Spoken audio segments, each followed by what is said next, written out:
승진했으니까 대출 이자를 깎아주세요 라고 하는 기사들 많이 보셨죠? 그럼 정말 승진만 하면 내 대출 이자가 깎일까요? 대출 이자를 조금이라도 줄일 수 있는 방법 한번 알아봤습니다.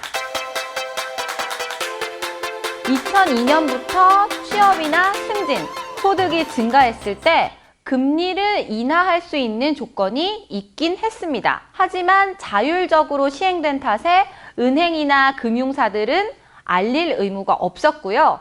당연히 소비자들은 몰랐습니다. 금융소비자 10명 중 6명이 이 금리 인하 요구 제도가 있는지도 몰랐다고 답했을 정도죠. 이랬던 제도가 지난 12일부터 법적 의무가 된 겁니다. 약 2주일 정도 지났는데요. 금리 요구 제도를 시행하러 갔었는데 실패했다. 이런 후기들이 속속 올라오고 있습니다. 한 금융 관련 인터넷 카페에서는 내가 주택담보대출을 받았는데 이 금리 인하 요구 제도를 시행하러 갔더니 은행에서 해당 사항이 없다고 거부당했다. 이런 사례들이죠. 이런 낭패를 피하려면 이 금리 인하 요구 제도가 시행될 수 있는 상품인지 아닌지 먼저 따져보는 게 중요합니다. 가계대출의 대부분을 차지하는 이 주택담보대출, 주담대에 대해서 금리 인하 요구권을 행사할 수는 있습니다. 하지만 거의 혜택을 받을 수 없는 상품입니다. 반면 신용대출 상품을 이용한 고객들의 취업, 승진, 그리고 신용 등급은 이 신용대출 상품 금리 이자에 상당한 영향을 주기 때문에 금리 인하 요구권을 행사했을 경우 많은 혜택을 볼 수 있죠. 그렇다면 이 신용대출 상품을 이용하는 고객들이 승진을 했다.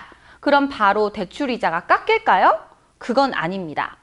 금리 요구권을 행사하면 그 시점에 이 승진이라는 변동 항목을 포함해서 다시 한번 신용평가가 이뤄지게 되는데요. 승진이라는 신용평가가 높아지더라도 다른 항목이 낮아질 수 있기 때문이죠. 아하. 예를 들어서 승진을 했지만 제2금융권 대출이 늘어났을 경우에는 점수를 다 따져보면 신용등급이 좀 낮아질 수도 있죠. 또 은행이 신용등급을 책정해서 이에 맞는 금리를 산출하는데요. 본인의 신용 변동 사항이 해당 등급 내에서만 점수 변동으로 반영되면 신용등급이 상승하지 않을 수도 있습니다. 이를테면 800점 2등급과 899점 2등급은 동일한 금리가 적용되는 거죠. 그렇더라도 소득이나 승진이 됐을 때 내 신용등급을 한번 확인하고 금리 인하 요구권을 행사하는 게 좋습니다. 횟수나 기간에 제한이 없는 데다 18개 은행사 모두 모바일 뱅킹으로 비대면으로 신청할 수 있으니까요. 한번 신청하고 결과값을 받아보는 게 좋은 거죠. 다른 대출 상품으로 갈아탈 만한 것도 고려해 볼 만합니다. 특히 은행권 관계자들은 이 비대면 상품들을 강력 추천했습니다. 이 비대면 상품들은 금리 우대 조건을 없애거나 축소시켰기 때문에 신용등급에 따른 금리만 조정받다 보니까요.